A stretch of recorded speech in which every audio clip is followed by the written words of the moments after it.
धम्मो मंगलमुक्किट्टम् अहिंसा संयमो तवो देवावीतं नमस्सन्ति जस्धम्बे सयामणो नमः श्रीवर्धमानाय निर्धूतकलिलात्मने सालोकानां त्रिलोकानां यद्विद्यादर्पणायते।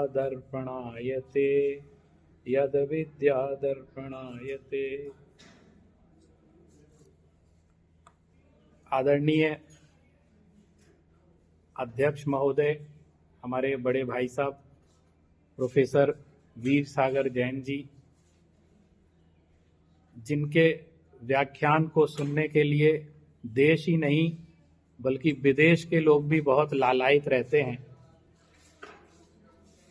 ऐसे हमारे आचार्य वीर सागर जी, डॉक्टर विजय घोसाई जी, जिनके निमित्त से ये ज्ञान सभा निरंतर चल रही है, संयोजक महोदय एवं यहाँ पर उपस्थित हमारे सभी प्रिय शोधार्थीगण। आज हम लोग जिस महत्वपूर्ण विषय पर चर्चा करने के लिए उपस्थित हुए हैं, उसके पूर्व तो मुझे ये जानकर और ये समझकर बहुत प्रसन्नता होती है कि योग विभाग इस ज्ञान सभा के माध्यम से महत्वपूर्ण विषयों पर चर्चा विमर्श निरंतर करता आ रहा है, और ये एक संसाधन होते हैं ताकि हम आपस में एक दूसरे के ज्ञान से लाभान्वित होते हैं। इन सभाओं के माध्यम से हम लोगों को बोलने की कला, कैसे हमको अपना विषय प्रस्तुत करना है, ये सब भी सीखने को मिलता है। इसी क्रम में जो घोसाई जी ने मुझसे कहा कि हमको जैन दर्शन और विज्ञान के विषय में चर्चा कर, विज्ञान उनका प्रिय विषय है, और निश्चित रूप से आज का वो समय है जब हमको दर्शन और विज्ञान इन दोनों को संतुलित रूप से आगे ले जाने की आवश्यकता है।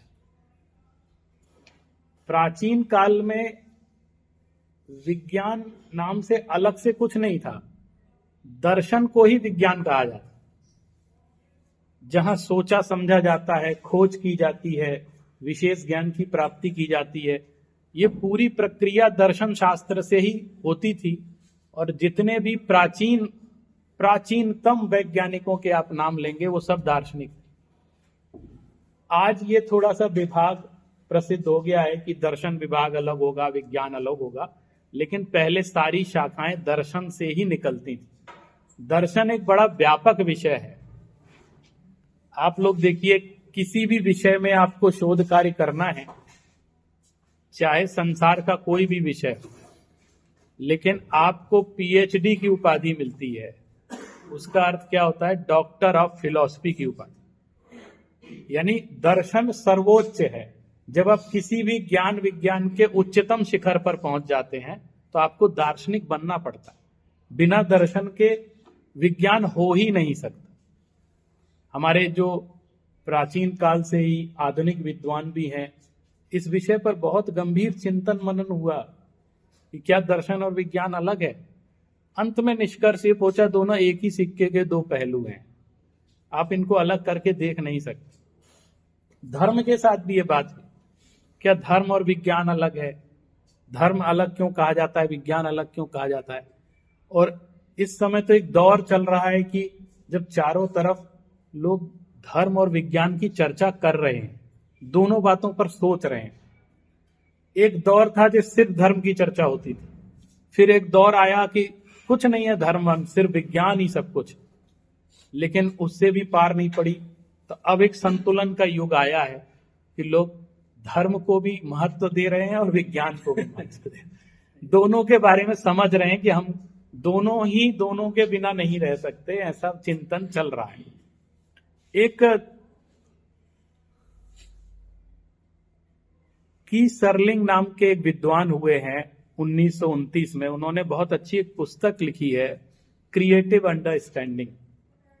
उसमें वो इस दोनों विषय पर बहुत अच्छी बात कहते हैं। वो कहते हैं कि ज्ञान के संश्लेषण में दर्शन विज्ञान का ही अंग है। ज्ञान मीमांसा है, यहाँ प्रमाण मीमांसा है, तर्क शास्त्र है, ये सब विज्ञान की ही शाखाएं हैं। माने ऐसा नहीं है कि विज्ञान कुछ और, ये सारी चीजें विज्ञान से ही निकली। और ये इतनी महत्वपूर्ण है जितना रसायन शास्त्र और भौतिक शास्त्र।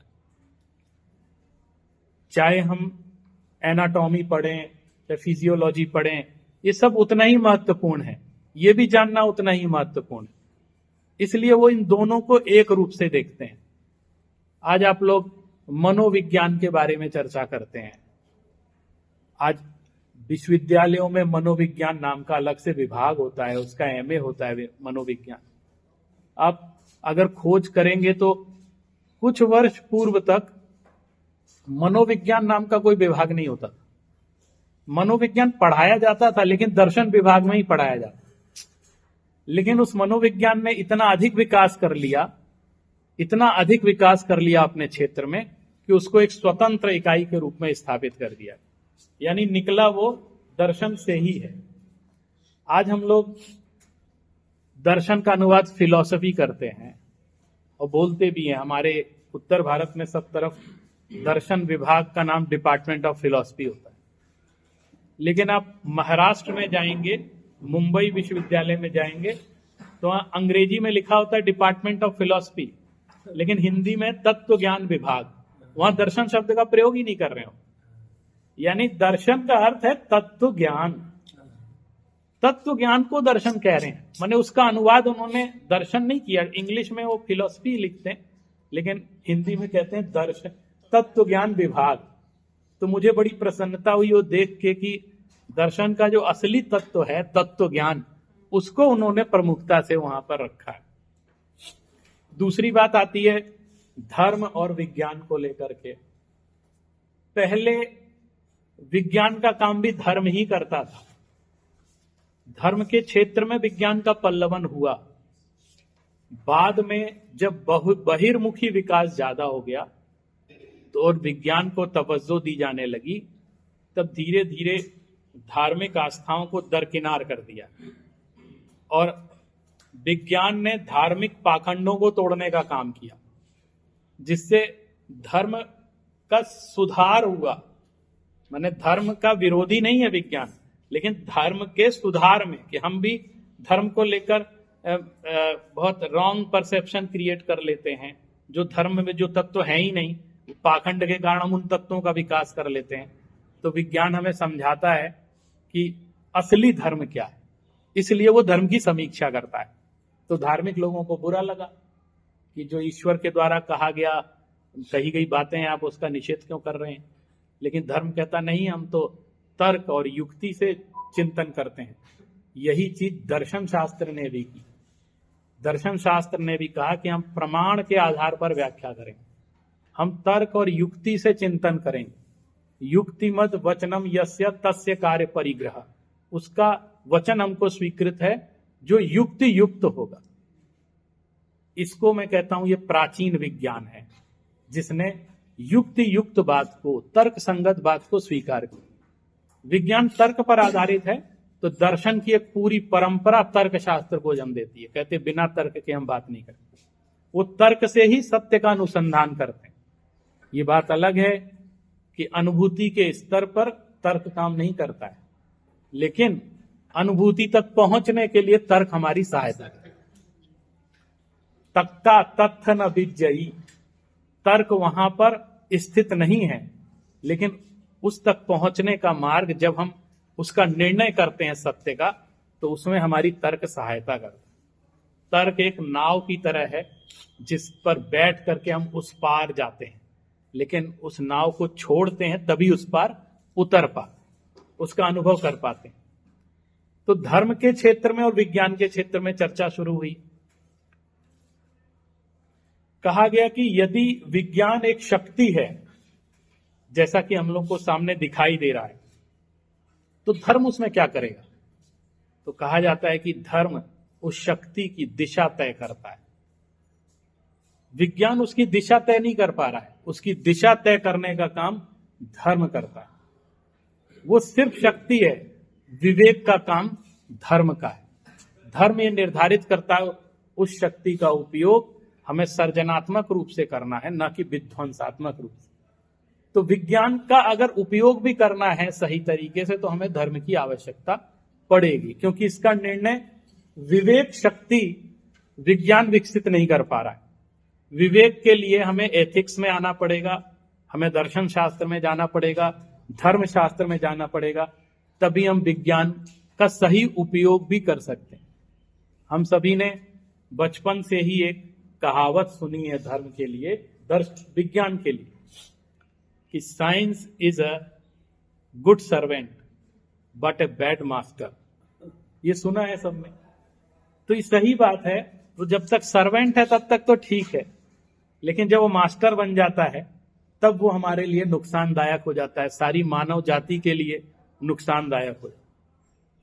हम संक्षेप में इस डिस्कशन को ऐसे सारांश दे सकते हैं धर्म दर्शन और विज्ञान के समन्वय को, कि विज्ञान हमें सुविधाएं देता है लेकिन धर्म और दर्शन हमें संस्कार देता है, और संस्कार के बिना सुविधाएं आत्मघातक होती हैं। अगर संस्कार साथ में नहीं है, बिना संस्कारों के यदि सुविधाएं रहेंगी तो वो हमारे जीवन को तहस नहस कर देगी। इसलिए उन सुविधाओं का उपयोग कैसे करना है, हित में करना है, कल्याण के लिए करना है, इसका मार्गदर्शन धर्मशास्त्र ही करता है, धर्म ही सिखाता है। बहुत कथन किए जा सकते हैं कि धर्म के बिना, विज्ञान के बिना धर्म पंगु है, धर्म चल नहीं सकता है, धर्म में विकृतियां जन्म लेंगी। विज्ञान साथ रहेगा तो धर्म की भी दिशा बिगड़ेगी नहीं, धर्म पाखंड की तरफ आगे नहीं बढ़ पाएगा। इसलिए विज्ञान को साथ में रखना बहुत आवश्यक है। और आज का जो युग है, विज्ञान का युग है, ये धर्मशास्त्र वालों के लिए बहुत बड़ी मजबूरी बना हुआ है कि उनको अपने सत्य को विज्ञान के सापेक्ष सिद्ध करना पड़ता है, यद्यपि उनकी ऐसी इच्छा नहीं है। क्यों? क्योंकि उनका जो सत्य है विज्ञान का, वो इतना ज्यादा प्रामाणिक है, इतना ज्यादा प्रत्यक्ष है कि अगर वो इस अनुरूप अपनी बात को सिद्ध नहीं करेंगे तो टोटल इररिलेवेंट हो जाएंगे, धर्मशास्त्र इररिलेवेंट हो जाएगा, उसको कोई स्वीकार ही नहीं करेगा।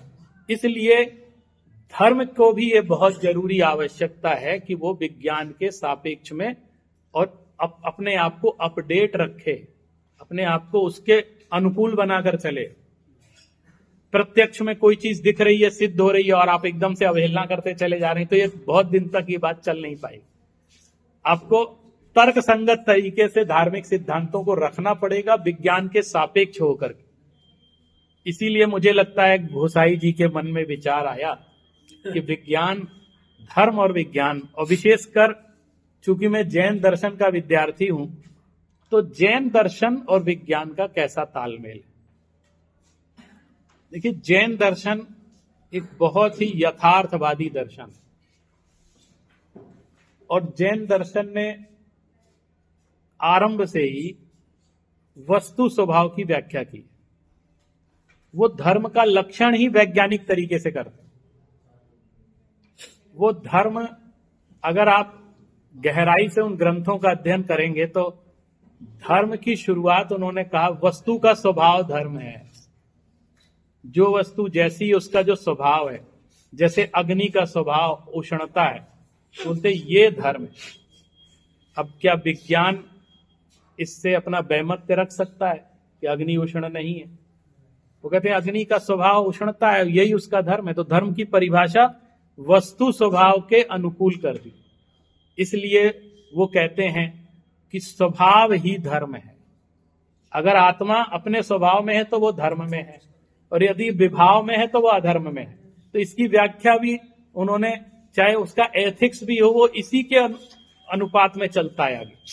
कि यदि आप आत्मानुभूति को प्राप्त करने के उद्देश्य से कोई आचरण कर रहे हैं और वो आचरण आपको आत्मानुभूति की ओर ले जा रहा है तो वो धर्म है, और यदि ऐसा नहीं है तो वो अधर्म। तो असली चीज उन्होंने, जैसे हमने अग्नि के स्वभाव को समझा है वैसे ही आत्मा के स्वभाव को भी समझने की आवश्यकता है। ये बात अलग है कि आत्मा जैसा धर्मशास्त्र या दर्शन शास्त्र स्वीकार करता है, विज्ञान को उसमें थोड़ी आपत्तियां हैं, वो उस रूप में स्वीकार नहीं कर पा रहा है। उसका कारण है कि विज्ञान के मानदंड अलग हैं, विज्ञान के पैरामीटर अलग हैं, जो जिसको हम साइंस कहते हैं। मैं विज्ञान शब्द बोल रहा हूं, हिंदी में साइंस बोलना चाहिए, क्योंकि विज्ञान हमारा ही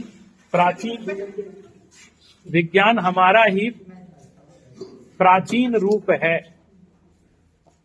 जैन शास्त्रों में वीतराग विज्ञानता कहा गया है प्राचीन ग्रंथों। तो विज्ञान शब्द तो सारे दर्शन साहित्य में प्राचीन काल में विज्ञान शब्द का विशिष्ट ज्ञानम इति विज्ञानम ऐसे करके विशिष्ट ज्ञान को विज्ञान कहा गया है। तो विज्ञान तो हमेशा से रहा है, लेकिन आज जिसको साइंस कहा जाता है उस साइंस की दृष्टि से हमको देखने की बात है। तो आत्मा के अस्तित्व को जैसा दर्शन और धर्म स्वीकार करता है उस तरीके से विज्ञान स्वीकार नहीं कर पा रहा है। उसके इर्द गिर्द तो घूमता है, कभी अनकॉन्शियस माइंड, सबकॉन्शियस माइंड की चर्चा करते हैं। साइकोलॉजी में एक डिपार्टमेंट है पैरासाइकोलॉजी का, वो लोग उसकी कुछ पूर्व जन्म और उस बाद के जन्म की चर्चा करते हैं, और वो काफी कुछ उस तरीके से खोजबीन कर रहे हैं।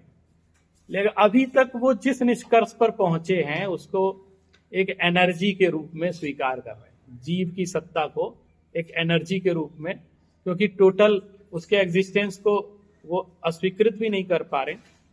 और वो स्वीकार क्यों नहीं कर पा रहे हैं, उसका कारण ये है कि वो उनके, जैसे मैंने शुरू में कहा, उनका मानदंड अलग है। धर्मशास्त्रियों का, अध्यात्म शास्त्रियों का मानदंड अलग है। एक उदाहरण से बताता हूं। जैसे आज के हमारे सभी विज्ञान के विद्यार्थी, उनकी आदत है कि आप एक्सपेरिमेंट करिए, कुछ प्रयोग करके दिखाइए।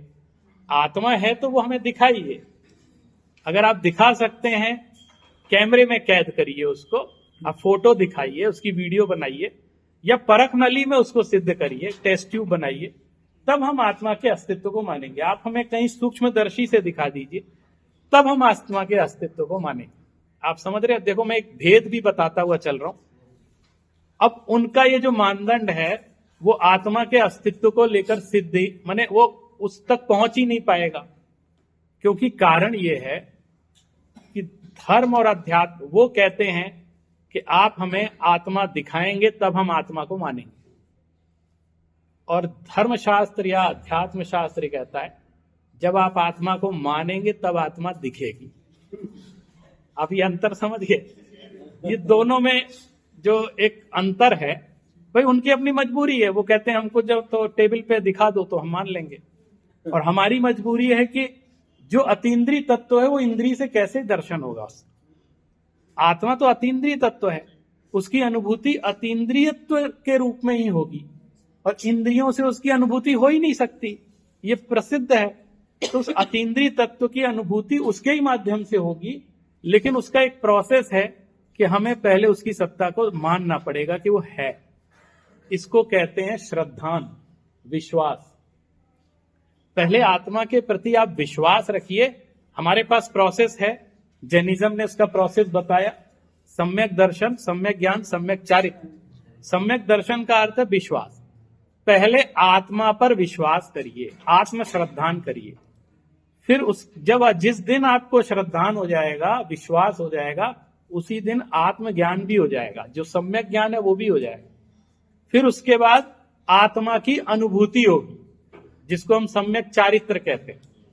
तो जब शुरुआत कहां से हो रही है? विश्वास से। और विज्ञान शुरुआत करता है डाउट से। सबसे पहले डाउट, और हम कह रहे हैं पहले डाउट छोड़ो वो कह रहे हैं नहीं, हम पहले डाउट करें। तो ये बात, इसलिए संगति दोनों की बैठ नहीं रही है। कोशिशें बहुत हो रही हैं, आज भी चल रही है। जैन दर्शन और विज्ञान को लेकर बहुत अनुसंधान हुए हैं, निरंतर चल भी रहे हैं, लेकिन कुछ ऐसे फैक्ट सामने आ रहे हैं जिनसे ऐसा लग रहा है कि विज्ञान कुछ कुछ सही है। वो फैक्ट्स कैसे?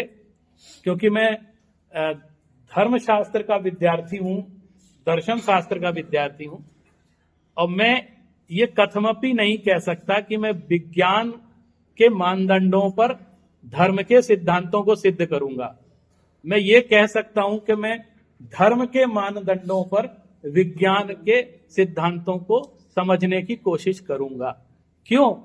क्योंकि हमारे जो मानदंड हैं उसके अकॉर्डिंग विज्ञान के कुछ कुछ चीजें क्लियर हो रही हैं। उससे लग रहा है कि विज्ञान वाले मेहनत तो कर रहे हैं, जा तो रहे हैं, पहुंच भी रहे हैं, उस तक समझने की कोशिश भी कर रहे हैं, और बहुत कुछ चीजें मैच हो गई हैं, लेकिन बहुत कुछ चीजें अभी खोजना उनको बाकी हैं। वो चीजें खोजना बाकी हैं जो सिर्फ अतीन्द्रिय ज्ञान का विषय बनती हैं, इंद्रिय जन्य ज्ञान से वो समझ में नहीं आएगी। जिस दिन वैज्ञानिक लोग साधना करने लग जाएंगे उस दिन उनका ज्ञान पूर्ण हो जाएगा। अभी एक साधना की कमी है। वैज्ञानिक सोचते हैं कि हम शराब पी करके अध्ययन करेंगे तो हमारा ज्ञान विकसित हो जाए, लेकिन ऐसा नहीं है। यहां शराब का भी त्याग करना पड़ेगा, अपने अंतस्थल को शुद्ध बनाना पड़ेगा, अपने चारित्र को भी शुद्ध बनाना पड़ेगा, तब पूर्ण सत्य का साक्षात्कार हो।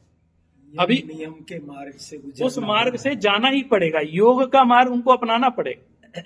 नहीं तो जितना उनका ज्ञान है ठीक है, उसमें पदार्थ के ज्ञान तक वो मैक्सिमम स्टेज तक पहुंच सकते हैं, लेकिन मेरा यह दावा है कि पदार्थ के ज्ञान में भी वो उस तत्व तक शायद पहुंच पाए जिस तत्व तक अतीन्द्रिय ज्ञानी पहुंच चुका है। माने अतीन्द्रिय ज्ञान में पदार्थ विज्ञान भी जिस तरह से आया है और उसका जो वर्णन आया है, उसकी अगर प्रामाणिकता की परख हम विज्ञान से करेंगे तो संभव नहीं है। तो विज्ञान को वहां तक पहुंचने में अभी समय लगेगा। कुछ कुछ बिंदु पर मैं आपको स्टेप बाय स्टेप सिर्फ आपको हल्का हल्का सा स्वाद चखाने की कोशिश कर रहा हूं, ताकि आप जब जैन धर्म दर्शन का अध्ययन करें और उनके शास्त्रों को देखें तो आप इस दृष्टि से भी देखें। इसलिए मैं कुछ बिंदुओं को स्पर्श कर रहा हूं।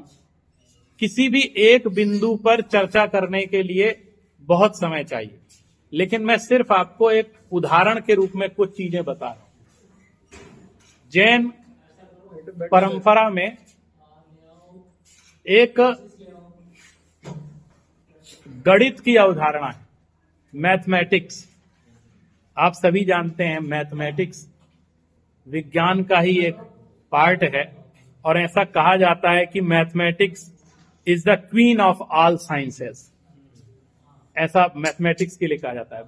विज्ञान गणित के बिना अधूरा है, मैथमेटिक्स के बिना विज्ञान की कल्पना आप नहीं कर सकते। एक सिद्धांत है लॉगरिथम का, जिसके जनक माने जाते हैं जो 15th AD के हैं, सर जॉन नेपियर। इनको कहा जाता है लॉगरिथम के जनक। ये हमें पाश्चात्य जगत की शिक्षा पद्धति ने सिखाया और बहुत अच्छे तरीके से भारत के प्राचीन ज्ञान विज्ञान की समझ को उपेक्षित करते हुए सीधे उन्होंने जो बताया, और हमारे भारतवर्ष में भी जो अंग्रेजी मानसिकता के विद्वान थे उन्होंने इसको पुष्ट किया कि इन्होंने सबसे पहले इस विषय की खोज की। उन्होंने ये प्रयास जानने का नहीं किया कि भारत के जो प्राचीन ज्ञान विज्ञान है उसमें क्या इसके सूत्र विद्यमान नहीं थे, लेकिन पिछले कुछ दशकों में इस तरफ अध्ययन की तेजी बढ़ी है और लोगों ने अपने शास्त्रों को भी खंगालना शुरू किया। आपको बताऊं, 8वीं शताब्दी में षटखंडागम ग्रंथ की एक टीका लिखी गई, धवला, जिसका नाम है धवला, 16 वॉल्यूम में उपलब्ध है। इसमें इस लॉगरिथम सिद्धांत की पूर्ण व्याख्या की गई, और ये जैन आचार्य थे, आचार्य वीर सेन। वो उसमें एक अर्धच्छेद की बात करते हैं, जिसको लॉगरिथम से तुलना कर सकते हैं। वो कहते हैं कि गुणाकार, भागाकार ये जो लॉग टू डिफरेंट बेसाइंस ई में इसका उपयोग किया गया, इसका विशद वर्णन उसके अंदर किया गया। अगर ये बात है तो 15वीं सेंचुरी में सर जॉन ने ये बात लॉगरिथम की कही, ये कहां तक न्याय संगत है, जबकि हमारी भारतीय ज्ञान मनीषा में 8वीं शताब्दी में इसकी चर्चा हो रही है। आप देखिए, भारत में शून्य का आविष्कार किया है, ऐसा कहा जाता है कि शून्य की देन, मैथमेटिक्स में शून्य का आविष्कार भारत ने किया। और आज शून्य नहीं होता तो आप गणना विज्ञान सारा का सारा फेल हो जाता। एक आचार्य हुए 9वीं सेंचुरी में, महावीराचार्य, ये जैन आचार्य, इन्होंने ग्रंथ लिखा गणित सार संग्रह। अगर आप एनसीईआरटी की बुक पढ़ें तो उसमें इनका चित्र भी बना हुआ है कि ये और मुनियों को गणित सिखा रहे हैं, और भारत के इतिहास में गणित के क्षेत्र में क्रांति करने वाले जैन आचार्य महावीराचार्य हुए। इन्होंने उसमें अनेक सिद्धांतों का प्रतिपादन किया है, और गणित की सूक्ष्म से सूक्ष्म चर्चा उसमें विद्यमान है। इसी तरह उसमें ज्यामिति, बीजगणित, अंकगणित, इसका प्रयोग किया गया है। इसके अलावा प्राकृत भाषा में लिखे गए जो 1st सेंचुरी के ग्रंथ हैं, षटखंडागम, कसाय पाहुड़, तिलोय पंडिती, जम्बूदीप पंडिती, इनमें खगोल भूगोल का पूरा वर्णन है।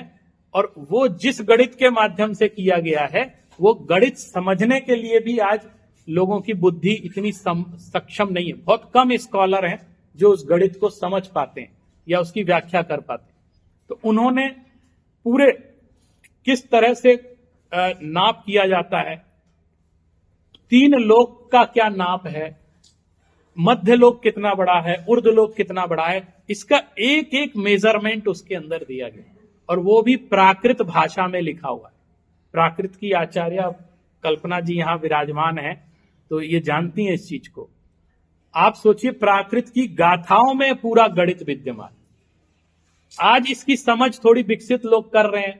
मैं आपको गणित के क्षेत्र में एक प्रोफेसर एलसी जैन, जिन्होंने गणित के क्षेत्र में बहुत काम किया, जैन गणित के क्षेत्र में, और वर्तमान में प्रोफेसर अनुपम जैन हैं, जिन्होंने जैन गणित के क्षेत्र में कई ग्रंथ लिखे हैं, इंटरनेशनली रेनॉल्ड स्कॉलर हैं, और विदेशों में उन्होंने जैन गणित पर काफी व्याख्यान दिए हैं। इंदौर में वो प्रोफेसर हैं, और एक कुंद कुंद ज्ञानपीठ शोध संस्थान उसके डायरेक्टर भी हैं।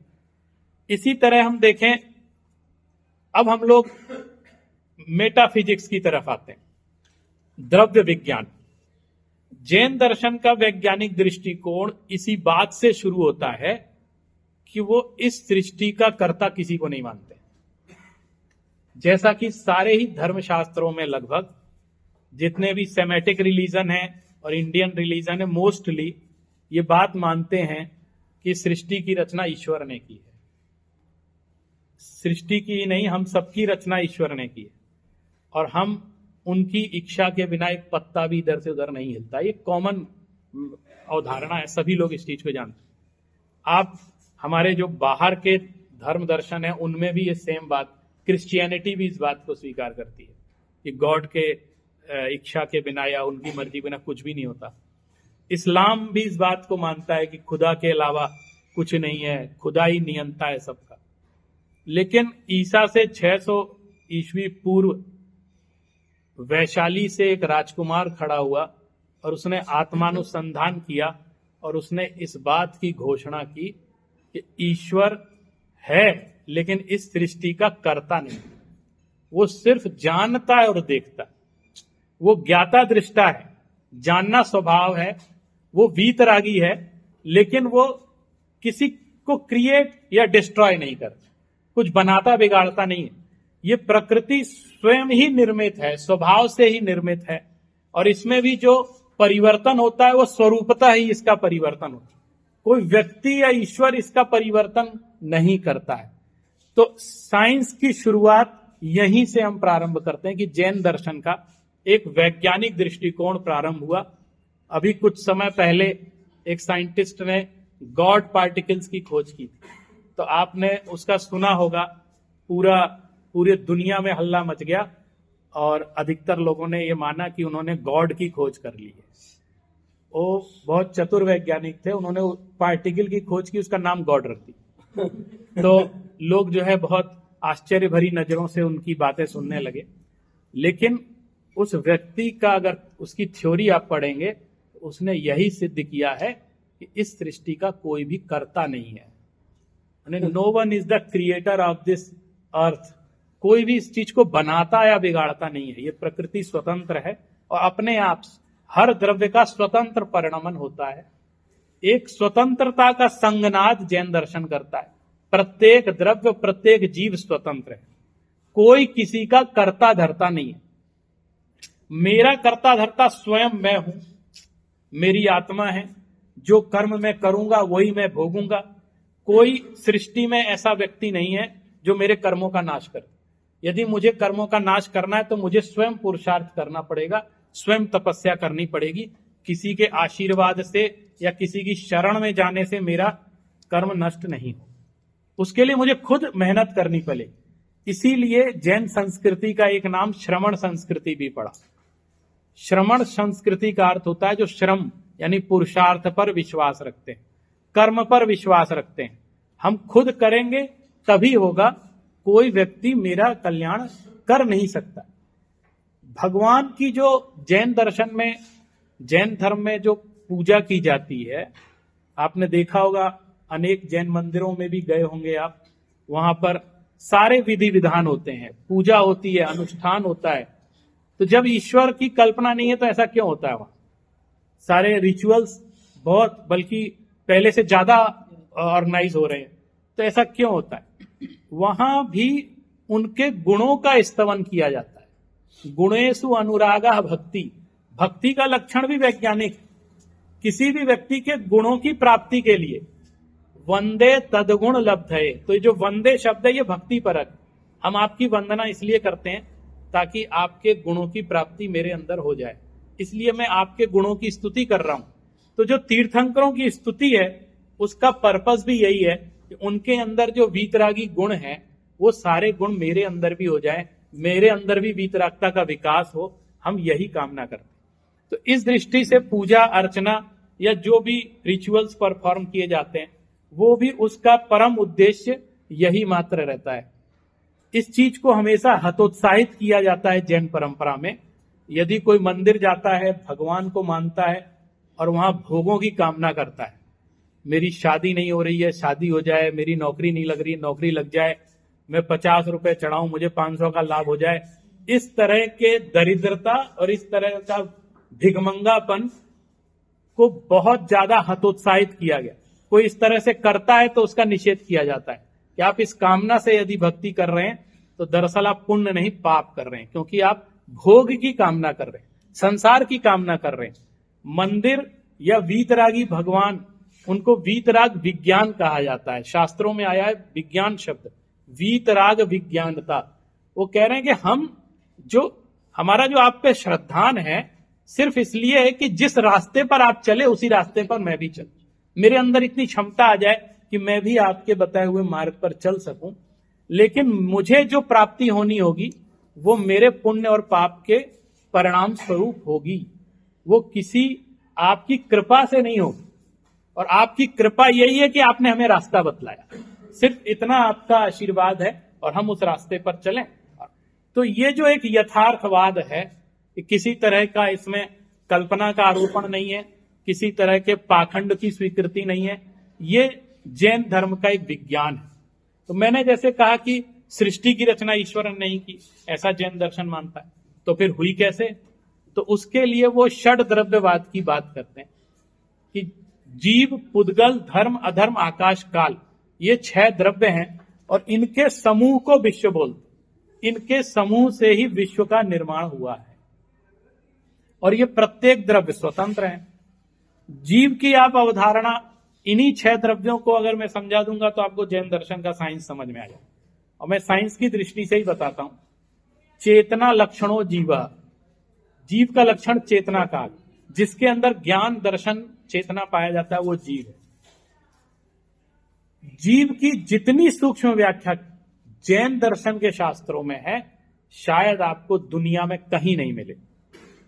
मैं पिछले 40 साल से जैन दर्शन के क्षेत्र में सीखने की कोशिश कर रहा हूं, लेकिन अभी भी मैं जीव की पूरी अवधारणा नहीं सीख पाया।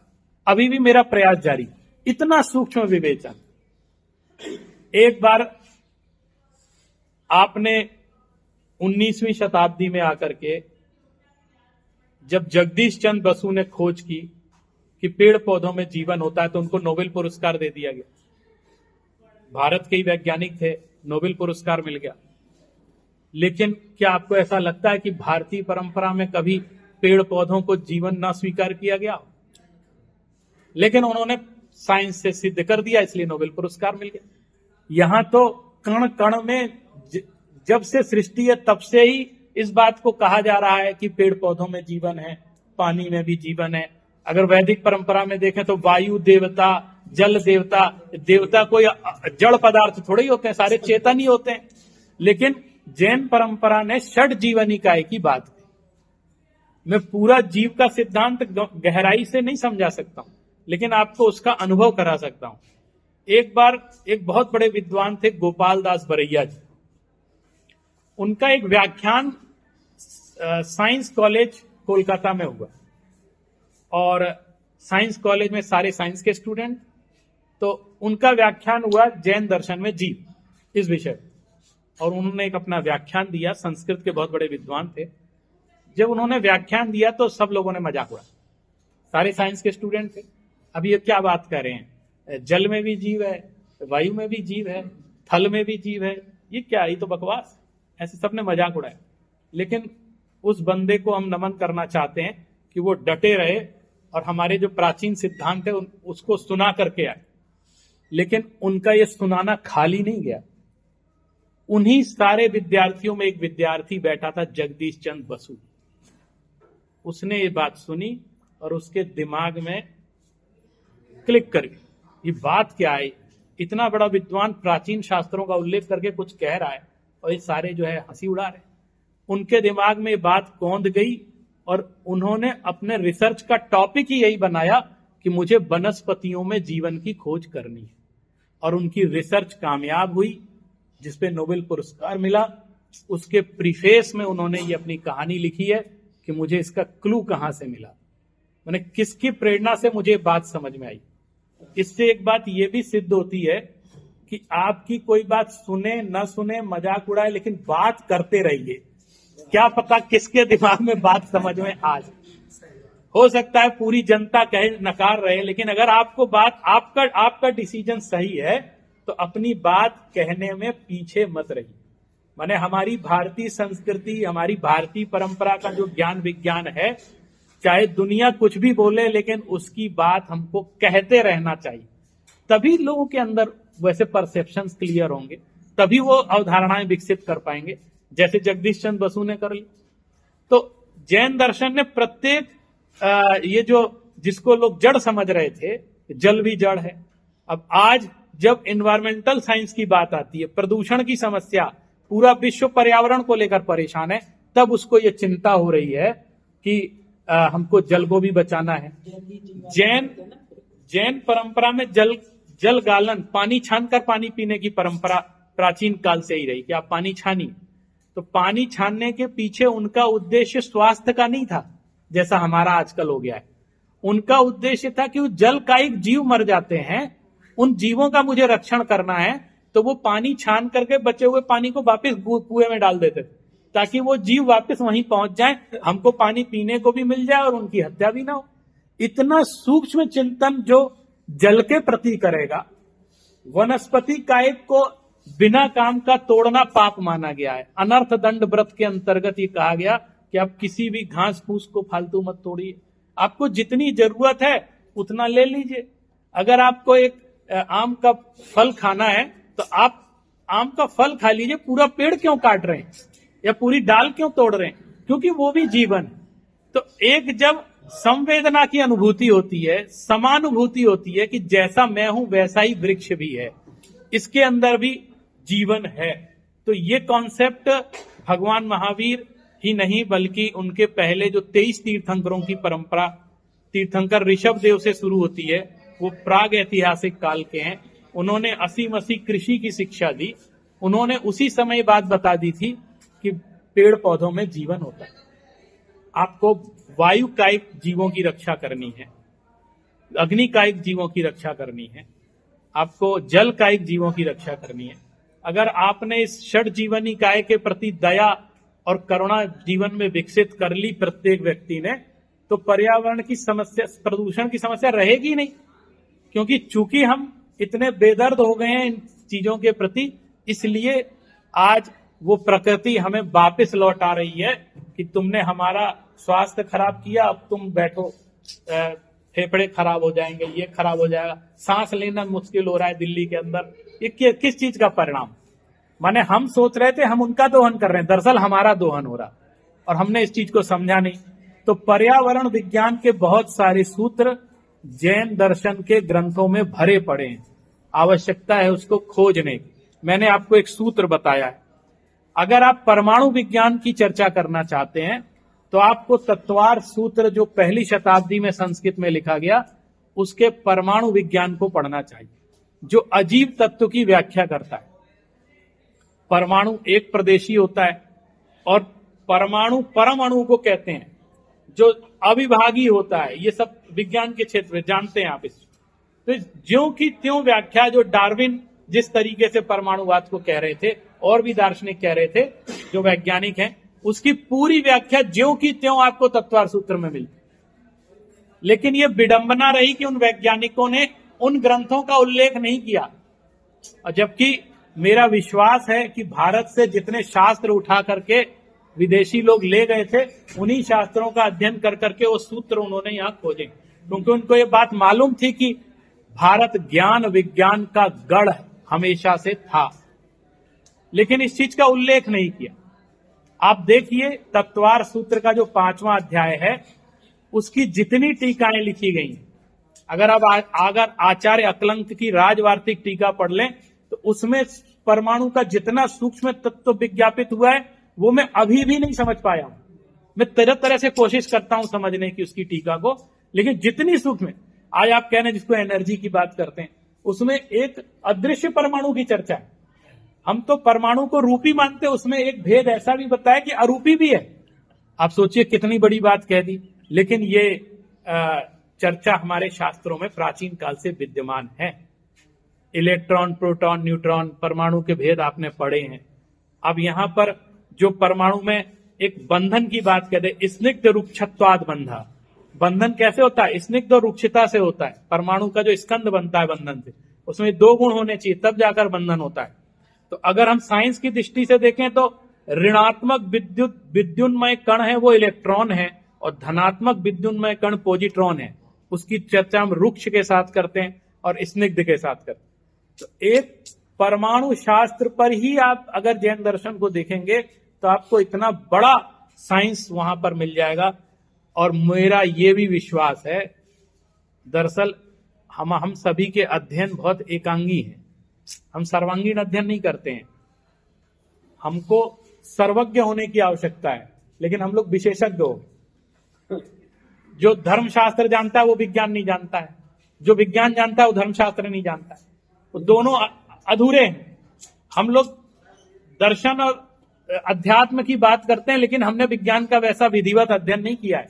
अगर हम विज्ञान का विधिवत अध्ययन करें तो हो सकता है हम दर्शन शास्त्र की और धर्मशास्त्र की अनेक समस्याओं को सुलझा लें, लेकिन हम ऐसा नहीं करते। इसी तरह जो वैज्ञानिक लोग हैं वो धर्म का उथला अध्ययन करते हैं, बहुत गहराई से अध्ययन नहीं करते, इसलिए वो भी अपनी चीजों को अच्छे से पुष्ट नहीं कर पाते।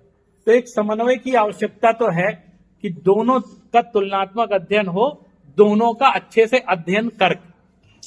ऐसा नहीं है, मैं देखता हूं अनेक विद्यार्थी शास्त्रों में पर्यावरण के बारे में अध्ययन करते हैं, आगम में पर्यावरण, वेद में पर्यावरण, जैन ग्रंथों में पर्यावरण, और पर्यावरण विज्ञान का उनको ज्ञान नहीं है। वो सोचते हैं कि उनमें फूल पत्तियों के नाम गिना दो, हो गया पर्यावरण।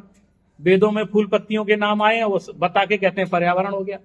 जैन शास्त्रों में जहां जहां ये जीवों की चर्चा है उसका नाम गिना के कहते हैं हो गया पर्यावरण अध्ययन। ऐसा नहीं है, पर्यावरण एक साइंस है, उसमें एमएससी होती है एनवायरमेंटल साइंस, तो उसमें कुछ पढ़ाते होंगे ना, पहले उसको पढ़ो तब अपने शास्त्रों में से खोजो, तब तो ढंग की चीज निकल करके आए। लेकिन इतना व्यापक स्तर पर अध्ययन नहीं होने से अभी ये चीजें हमारे सामने आ नहीं पा रही। एक और नाम लेना चाहता हूं क्वांटम थ्योरी का, जो लगभग 1890 से लेकर के 1925 तक जिसका डेवलपमेंट हुआ, और ये द्रव्य विज्ञान के क्षेत्र में बहुत बड़ा चमत्कार माना गया क्वांटम थ्योरी का। इसकी भी चर्चा करें तो हमारे जो मास और एनर्जी की चर्चा है उसकी तुलना हम कर सकते हैं। हमारे यहाँ मूर्त द्रव्य और अमूर्त द्रव्य का कैसे गठबंधन होता है, इसकी चर्चा क्वांटम थ्योरी में करते हैं। तो जैन दर्शन कर्म को एक पुद्गल परमाणु के रूप में स्वीकार करता है। पुद्गल माने कर्म सिर्फ साइकिक नहीं है। कर्म वो चीज नहीं है कि हमने जो सोचा या किया, एक्चुअल में हम जो भाव करते हैं उसका असर हमारी प्रकृति पर पड़ता है। तो जो आसपास के पुद्गल परमाणु हैं उसमें कुछ परमाणु ऐसे होते हैं जो कर्म के रूप में कन्वर्ट होकर हमारी आत्मा से चिपक जाते हैं, और वो ही हमको दुख देते हैं, क्योंकि आत्मा का स्वभाव कर्म रूप नहीं है। वही हमको मिसगाइड करते हैं, और वो कर्म, उन्हीं से मुक्त होने की चर्चा सारी आध्यात्मिक यात्रा है, उन कर्मों से मुक्त होने की। लेकिन वो कर्म हमको, अब चूंकि अनादिकाल से वो कर्म आत्मा के साथ लगे हुए हैं, कुछ झड़ जाते हैं फिर चिपक जाते हैं, क्योंकि हम शुभ अशुभ भाव करते रहते हैं, हमारा भी परिणमन सुधर नहीं रहा है और वो भी अपना काम किए चले जा रहे। तो कर्मों का फिजिकल एग्जिस्टेंस जैन दर्शन ने स्वीकार परमाणु पुद्गल के रूप में। अब ये जो बाउंडेशन है आत्मा का और कर्मों का, ये मूर्त और अमूर्त दो चीज का बाउंडेशन। माने अमूर्त तत्व तो हो गया चेतना आत्मा, और मूर्त तत्व हो गया जो पुद्गल है कर्म रूप हो गया वो। तो इस थ्योरी को सुलझाने के लिए क्वांटम थ्योरी का आविष्कार किया गया।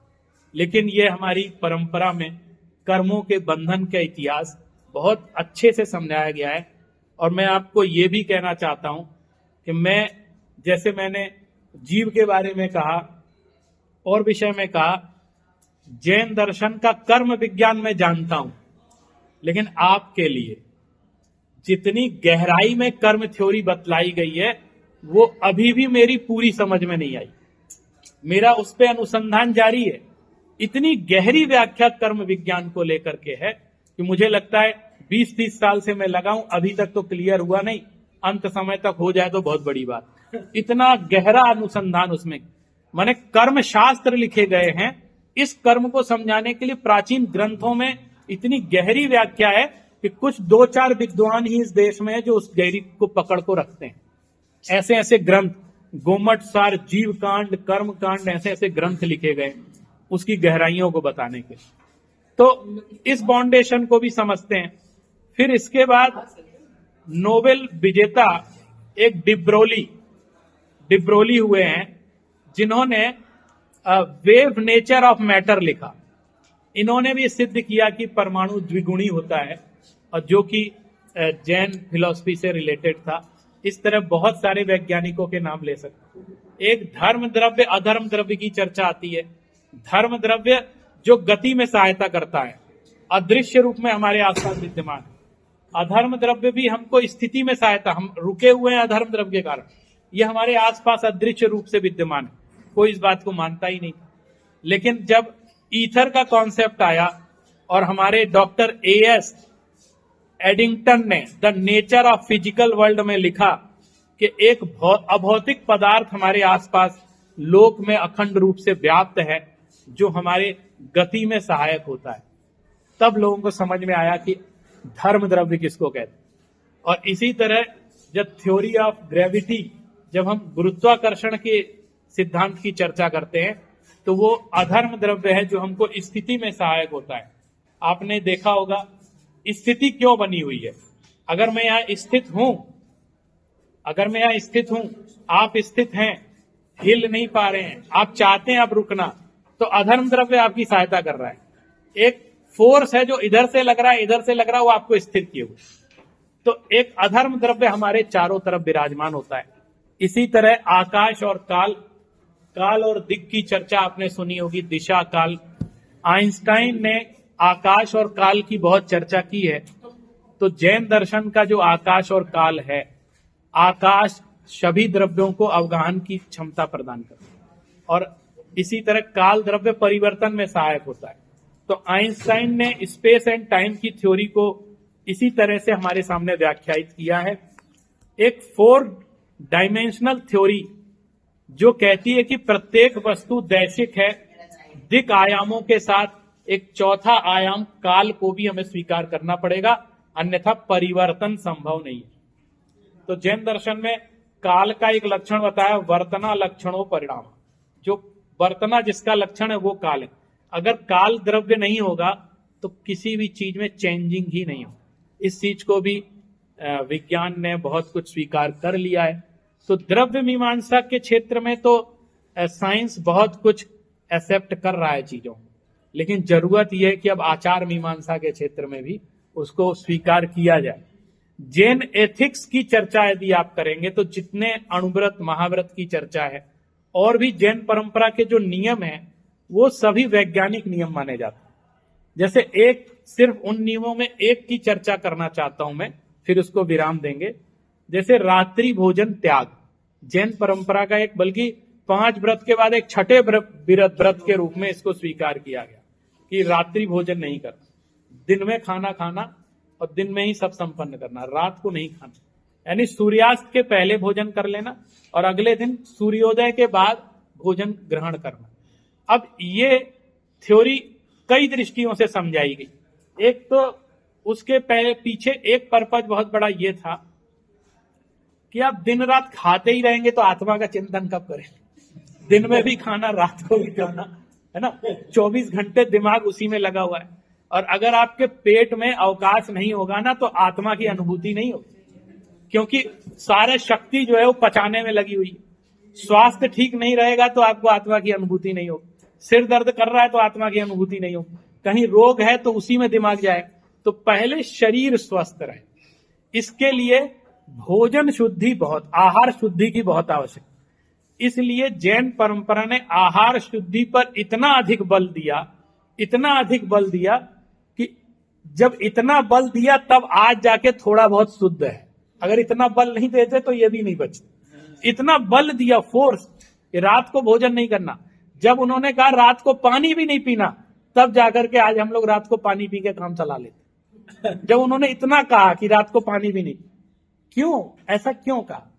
एक तो उन्होंने कहा कि जो भोजन के प्रति इतनी अधिक आसक्ति है आपकी, वो आपको नुकसान पहुंचाए, तो आप अपनी राग को कम करिए। भोजन के शरीर किस लिए, भोजन किस लिए? शरीर देह यात्रा को चलाने के लिए।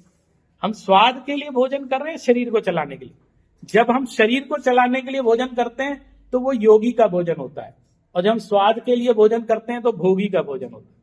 तो भोगी का भोजन हमेशा रोगी का भोजन होता है, वो रोग पैदा करता है, और जो योगी का भोजन होता है वो निरोगता को धारण करता है। तो उन्होंने रात्रि भोजन का निषेध किया। दूसरा कारण ये था कि रात्रि में भोजन की शुद्धि नहीं होती।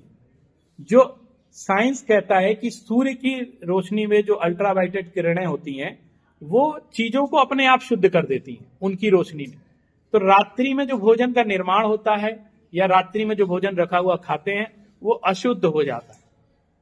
दूसरा, आप लोग योग के विद्यार्थी हैं, प्राकृतिक चिकित्सा के विद्यार्थी हैं, तो आप इस चीज को समझते होंगे कि जठराग्नि भी मंद हो जाती है। सूर्योदय होने पर वो तेज होती है और शाम, कहते हैं दिन का भोजन हमको राजाओं की तरह करना चाहिए। क्यों? क्योंकि जठराग्नि तेज होती है, आप थोड़ा हैवी भी खा ले तो पच जाए। लेकिन शाम का भोजन आपको लाइटली करना चाहिए ताकि जठराग्नि मंद है, और रात्रि में तो भोजन करना ही नहीं चाहिए। तो जब ये चर्चा चली तो रात्रि भोजन का त्याग जैन परंपरा में प्रमुखता से आया। तो जैसा आप जानते हैं भारत है, यहां पर कोई व्यक्ति किसी चीज को अपना ले तो उसी के मत्थे मर दिया जाता है। माने रात्रि भोजन नहीं करना, ये महाभारत में भी इसका उल्लेख है, अनेक ग्रंथों में, अन्य परंपराओं में भी है।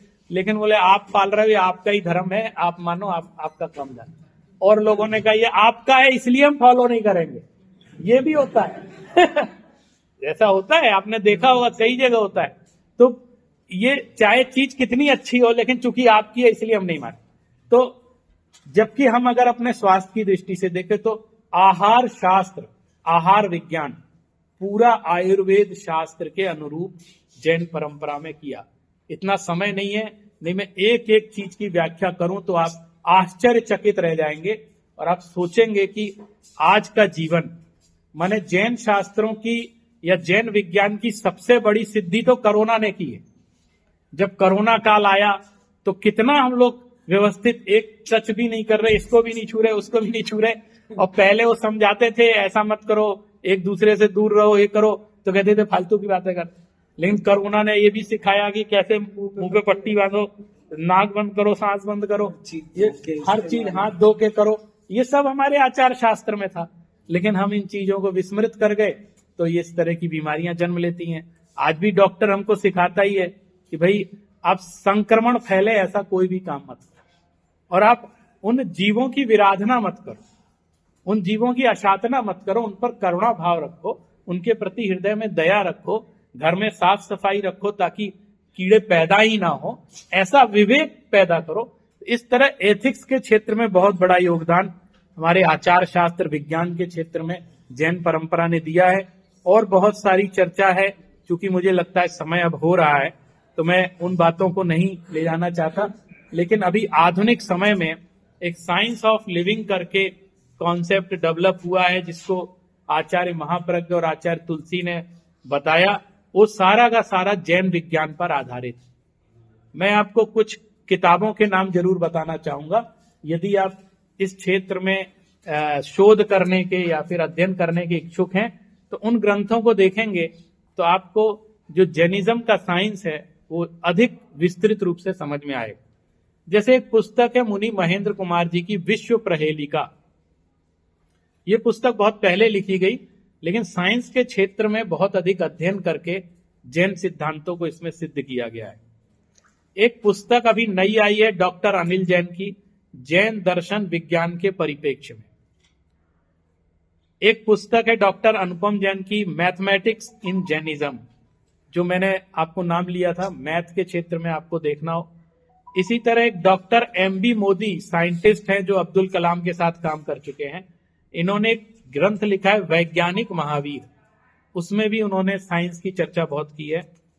एक डॉक्टर प्रोफेसर जी.आर. जैन की किताब है कॉस्मोलॉजी ओल्ड एंड न्यू। इसमें दोनों की कंपैरेटिव स्टडी है, आज के युग में कॉस्मोलॉजी क्या है और प्राचीन ग्रंथों में क्या आती थी। बहुत सारे ग्रंथ हैं, जैसे एक आचार्य कनक नंदी हैं वर्तमान में, उन्होंने कई वैज्ञानिक ग्रंथ लिखे हैं। उनका एक ग्रंथ है ब्रह्मांडीय जैविक भौतिक एवं रसायन विज्ञान। ये बहुत बड़े आध्यात्मिक आचार्य हैं और इन्होंने इसी तरह तुलना करके लिखा है। एक ग्रंथ है न्यूरो साइंस एंड कर्मा, ये जेठालाल जवेरी मुंबई, इन्होंने लिखा है। तो कर्म थ्योरी का साइंस समझने के लिए आप इसको पढ़ सकते हैं। एक ग्रंथ है जैन रिलीजन एंड साइंस, इसको भी पढ़िए। जैनिज्म एंड इकोलॉजी, ये क्रिस्टोफर के चैपल एक विदेश के विद्वान हैं, उन्होंने ये ग्रंथ लिखा है। Jain metaphysics and science a comparison study, doctor N L. Kachhara, ये इस स्टडी को करेंगे, इसको ग्रंथ को पढ़ेंगे तो आप समझ सकते हैं।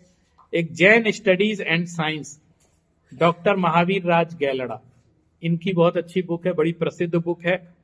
और अगर आप ओल्ड एडिशंस देखना चाहें रिसर्च जर्नल्स के, जो इस तरह की रिसर्च पब्लिश करते आए, तो एक पत्रिका है अरहत वचन। ये research journal total Jain science को समर्पित है। माने इसमें फिलॉसफी की बातें कम मिलेंगी, आपको जैन साइंस से रिलेटेड ज्यादा आर्टिकल पिछले कई 30-40 सालों से छप रही है। इसके सारे वॉल्यूम आप देखेंगे तो अनेक आर्टिकल आपको जैन साइंस से रिलेटेड इसमें मिल जाएंगे। तो इस तरह अगर आप अध्ययन करें तो आप पाएंगे कि हमारा जो भारत का प्राचीन ज्ञान विज्ञान था वो कितना समृद्ध था, और हमारी ही गलतियों से वो उपेक्षित हुआ। हमने ही उसकी उपेक्षा की। बाद में विदेश के लोग आए, उन्होंने उस ग्रंथ को पढ़ा और हमें समझाया, तो उनके मुख से हमें अपने ग्रंथ समझ में आए, इसमें भी महत्वपूर्ण बातें हैं। तब हमारी बुद्धि खुली और आज एक ऐसा युग आया है कि इस दिशा में लोग चिंतन करना प्रारंभ कर रहे हैं। तो निश्चित रूप से आप लोग भी अध्ययन करेंगे तो इसका बहुत फायदा आपको होगा। आप सभी ने मेरी चर्चा को बहुत धैर्यपूर्वक सुना, इसके लिए आप सभी का बहुत बहुत धन्यवाद। नमो जी।